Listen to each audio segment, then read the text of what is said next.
Our worm castings are a very original product back when we were originally just a worm farm, and they're very special to us. So worm castings, they have the bacteria from the worm's gut.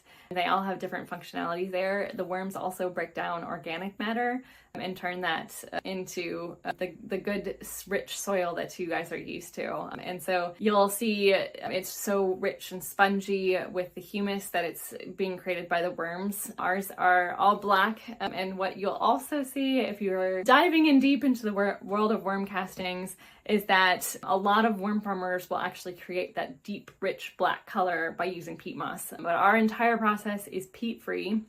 There's a lot of environmental issues with harvesting of peat, and so we went completely peat-free.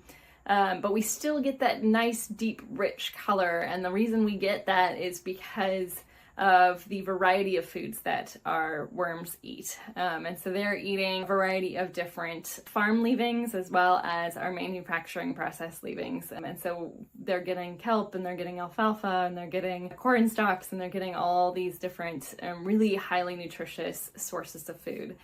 We also are very specific. We do not use manure-based worm castings.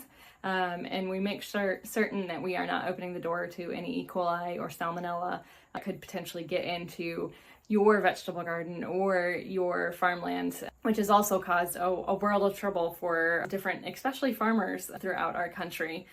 Worm castings are all natural, they're organic. You use up to 20% in your potting mix. You can also top dress it, put it in the hole when you plant a plant.